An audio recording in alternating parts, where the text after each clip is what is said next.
முதல்வன், ஜென்டில்மேன்லாம் வருது. ஜென்டில்மேன் கதை கேட்கிற விஷயத்துல ஏதோ ஒரு இன்ட்ரஸ்டிங் ஸ்டோரி இருக்கு நாங்க கேள்விப்பட்டோம் சார்.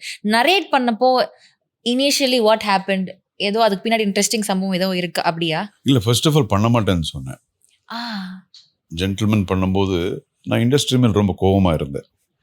ஏன்னா நான் டைரக்ட் பண்ணேன்ல, அதுக்கு முன்னாடியே தான் டைரக்ட் பண்ணது சேவகன் பிரதாப் அப்படின்னு சொல்லிட்டு. ஸோ அப்போல்லாம் ரொம்ப கஷ்டத்தில் பண்ணேன். யாரும் ஹெல்ப் பண்ணல. எந்த ப்ரொடக்ஷன் ஹவுஸும் சரி, எந்த டைரக்டரும் யாருமே வந்து எனக்கு ஹெல்ப் பண்ணல. அஃப்கோர்ஸ் இப்போ யோசித்து பார்த்தா எதுக்கு ஹெல்ப் பண்ணணும் அப்படின்னு தான் இருக்குது.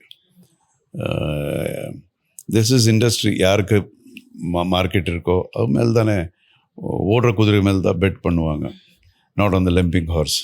அது இப்போ புரியுது. பட் அப்போது என்னடா கஷ்டத்தில் இருக்கும்போது யாரும் நமக்கு ஹெல்ப் பண்ணல. சரி, படம் ஹிட் ஆகிடுச்சு. கஷ்டப்பட்டு படம் ரிலீஸ் பண்ணி டிஸ்ட்ரிபியூட் கூட நான் தான் பண்ணேன். ரொம்ப கஷ்டப்பட்டேன். சேவகன் படம். அதுக்கப்புறம் வந்தது தான் ஜென்டில்மேன். ஓகே. அதுக்கப்புறம் நிறைய படங்கள் வந்துச்சு. எல்லா படத்தையும் வேண்டான்னு சொல்லிட்டேன். இனிமே நீங்களாம் எதுக்கு எனக்கு வேண்டாம், நானே என் படங்கள் நான் பண்ணிக்க போகிறேன். அப்புறம் இப்படி ப்ரொடியூஸ் பண்ணிட்டுருக்கேன், டைரக்ட் பண்ணியிருக்கேன், கதையை எழுதியிருக்கேன். ஸோ ஜனங்களுக்கு பிடிச்சிருக்குது. கஷ்டத்துலேயே பார்த்தாச்சு, இப்போ ஹிட் ஆகிடுச்சு படம். இனிமேல் எனக்கு யாரும் வேண்டாம் அப்படிங்கிற ஒரு சின்ன வைராக்கியம். அப்போ வந்த படம் தான் இது ஜென்டில்மேன்.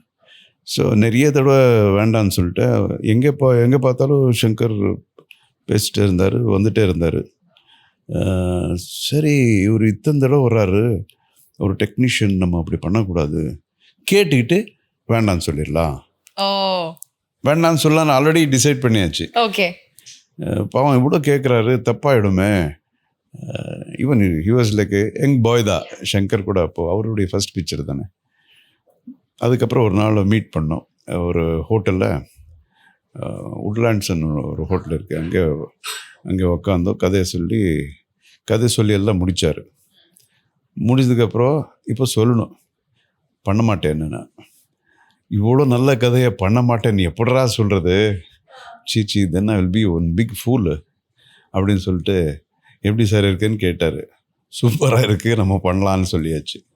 ஸோ அப்படி பண்ண படம். அதுக்கப்புறம் அது that made a history. It gave me இன்னொரு பூஸ்ட், பெரிய பூஸ்ட்டு. அப்புறம் பெஸ்ட் ஆக்டர் அவார்டு எல்லாம் வந்தது அந்த படத்தில். So that is the story of Mudhalvan. அதான் ப்ரீ ஃபிக்ஸ்டாக போயிருக்கீங்க நம்ம வேணான்னு சொல்லலான்ட்டு. ஆனால் பார்த்தா the story was very good that you couldn't deny. நம்ம நினைக்கிறதெல்லாம் வேறு மாதிரி இருக்கும் இல்லையா? Because nobody is genius here.